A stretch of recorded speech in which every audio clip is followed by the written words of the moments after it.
সম্প্রতি সরকারি তিতুমির কলেজের শিক্ষার্থীরা 7টি দাবি নিয়ে আন্দোলন শুরু করে। এমন পরিস্থিতিতে শিক্ষা মন্ত্রণালয় থেকে জানানো হয়েছে যে ঢাকার 7টি ঐতিহ্যবাহী কলেজের সমন্বয়ে একটি পৃথক বিশ্ববিদ্যালয় গঠনের লক্ষ্যে বিশেষজ্ঞ কমিটি কাজ করছে। কমিটিতে তিতুমির কলেজের বিষয়টিকে বিশেষভাবে বিবেচনা করা হচ্ছে।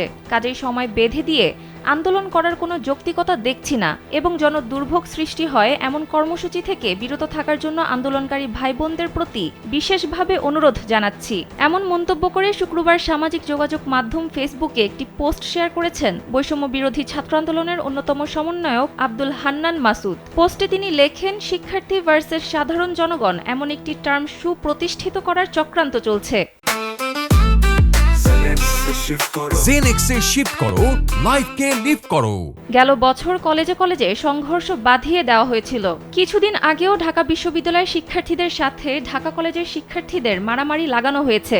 চক্রান্ত থেমে নেই। দেশের আপামর জনগণ এবং শিক্ষার্থী বৃন্দকে আরও বেশি সতর্ক থাকা উচিত। এই সমন্বয়ক বলেন, বিশ্ববিদ্যালয়ের অভ্যন্তরীণ দাবি দাওয়া নিয়ে রাস্তা অবরুদ্ধ করে জনজীবনে ভোগান্তি সৃষ্টি করাকে তিনি প্রাসঙ্গিক মনে করেন না। অভ্যন্তরীণ আন্দোলনের পদ্ধতি এমন হওয়া উচিত যেটির মাধ্যমে সাধারণ মানুষের ভোগান্তি বাড়বে না এবং শিক্ষার স্বাভাবিক কার্যক্রম ব্যাহত হবে না। সেই সঙ্গে সংশ্লিষ্ট ব্যক্তিবর্গকে ধৈর্যের সাথে আলোচনার ভিত্তিতে সমস্যার সমাধান করার জন্য অনুরোধ করেছেন তিনি।